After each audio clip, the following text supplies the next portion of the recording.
ci caaxaan képp ngeen nekk te man ay caaxaan duma ko tontu l'indépendant naan jëlee nañ ko fa moom Bart direct news naan kon kiiru waayam bi nga xam ne écharpe la mu tegoon ko ci mbaggam lañ teggi waaye bii yoon bi mu takk ci ndiggam lañ roñ-roñee bëgg koo dindi mooy maire bu Ndakaaru Le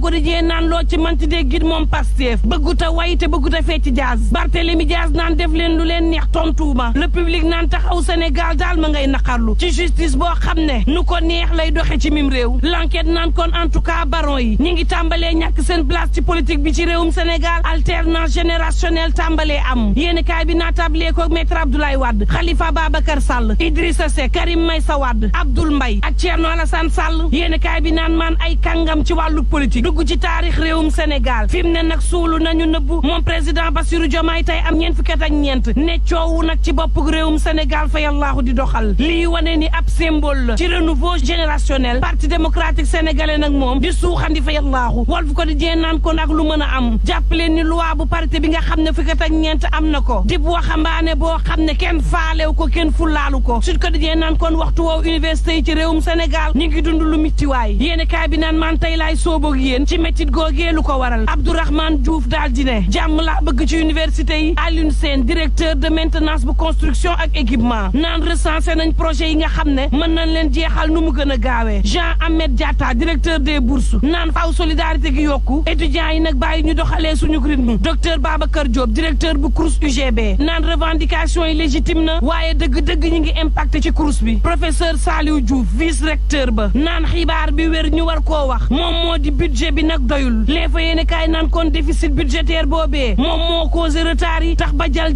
tàmbalee am ci université yi daara yu kawe yi l'observateur naan séq naa waxtaan ak Kumba Gawlo Seck naan haine ak rancune lii laay bañ yéene kaay bi ñëwaat ci taarix réewum Sénégal bii Kumba Gawlo Seck nekk ko doon soxna su am jom te naan wax yi ñuy wax naan war naa am borom kër am déet man maay décider ndax man Kumba su ma amee borom kër ak i doom maa ngi sama jàmm waxtu wa ma koy décider nag laa koy defee Kumba naan dund naa métit bu ne sabotage bu ne yàq der bu ne jéemal ak pexeel gu ne waaye maa ngi nii daal tribune yéene kaay naan man journaliste ba Adama Gaye relaxé nañ ko libération naan man fi mu ne nag ña nga tëñal ñoom DGPU ak semité ña nga xam ne duñu fay location ci réew mi plainte nañ ci Skip Africa Land Trade Casa Fruit Alcofel ci juróomi fan ci weeru décembre gii rek tribunal daal dinay condamné juróom-ñeent ñoo xam ne dañ leen ci dollil ay expulsion yéene kaay bi naan man fi mu ne nag ci tribunal coowal fay location ak ñàkk koo fay ma nga fa mel ni tulleeg màlle laas yéene kaay naan man yaram yu bëri yi di obésité woppu cardiaque yi AVC ak diabète wopp la yoo xam ne juróom-ñetti junniy milliards ak téeméeri millions ci kopparuk dollar nag système sanitaire u àdduna wërngal këpp mi ngi ko ciy def ak lu mën a am mbokk yi ñuy ñaan jàmm te yendoog jàmm